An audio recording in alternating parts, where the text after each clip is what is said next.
किसान भाइयों, आप लोगों का एक बार फिर से स्वागत है खेतीपुर में। हमारी हमेशा से कोशिश रहती है कि जो किसान भाइयों की लागत है खेती की वह घटनी चाहिए। तो उसी क्रम में आज हम आप लोगों को बताने जा रहे हैं कि जो धान की आपकी फसल है उसका उत्पादन आप लोग कैसे बढ़ा सकते हैं, वो भी बगैर 1 रुपया खर्च किए हुए। और ये जो तकनीकी आप लोग देख रहे हैं यह पहले के किसान बहुत समय से करते हुए आ रहे हैं, लेकिन आज के समय में लोग पैसा फेंक करके खाद लेकर के आते हैं, डालते हैं, जिसका उन्हें थोड़ा बहुत रिजल्ट मिल जाता है। लेकिन ये जो तकनीकी है इसे कहते हैं पाटा लगाना। और जब आप लोग पाटा लगाते हैं इससे एक नहीं 2 फायदे आप लोगों को देखने को मिलते हैं। सबसे पहला फायदा ये देखने को मिलता है कि जो आपके धान की फसल में काई होती है वह जब जम जाती है तो ऑक्सीजन की सप्लाई मिट्टी में कम हो जाती है, तो जो पौधे होते हैं यह अच्छे से विकास नहीं करते हैं और जो छोटी छोटी घासों का विकास हो रहा होता है यह होने लगता है। लेकिन जब आप लोग पाटा लगाते हैं तो काई हट जाती है, जो छोटे पौधे होते हैं घास के वह डैमेज हो जाते हैं।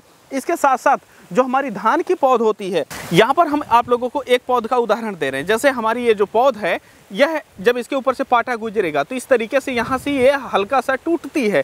ऐसे में इसके टिश्यू यहाँ पर डैमेज हो जाते हैं। पौधे को संकेत मिलता है कि जो मुख्य शाखा है वह खराब हो गई है और हमें नई शाखाओं का विकास करना है। तो ऐसे में नई शाखाओं का विकास ज़्यादा होता है तो जड़ों का भी विकास होता है और ये जो हमारी मुख्य शाखा होती है यह पूरी तरीके से डैमेज नहीं होती है। कुछ ही दिन में इसके टिश्यू रिपेयर हो करके फिर अच्छे से विकास करना शुरू कर देते हैं। तो ऐसे में हमारे जो कल्ले हैं इनकी संख्या जब बढ़ जाएगी तो ओवरऑल जो धान का प्रोडक्शन होता है यह भी आप लोगों को बढ़ा हुआ मिलता है। तो अब ये जो तकनीकी है इसे आप लोग अपने खेतों में अगर करने जा रहे हैं तो आप लोगों को क्या सावधानियां रखनी चाहिए। देखिए, अगर आप लोग इस तरीके से अपने धान के खेत में पाटा लगाते हैं तो आपके धान के खेत में 3 से 4 इंच पानी लगा हुआ होना चाहिए। अगर पानी लगा रहेगा तो ऐसी परिस्थिति में जो आपकी धान की पौध होती है यह ज़्यादा डैमेज नहीं होगी। और दूसरी चीज़ ये है कि जो आपका पाटा होता है वह बहुत ज़्यादा वज़नदार नहीं होना चाहिए। अगर ज़्यादा वज़नदार रहेगा तो पौध को ज़्यादा डैमेज कर देगा। आप लोग सूखा बाँस लगभग 6 से 7 फीट का 3 बाँस ले लीजिए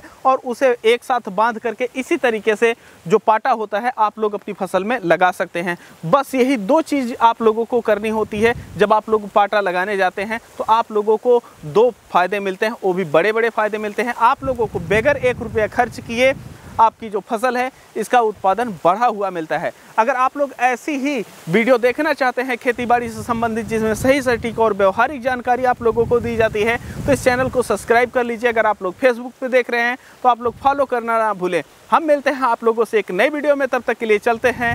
जय जवान जय किसान।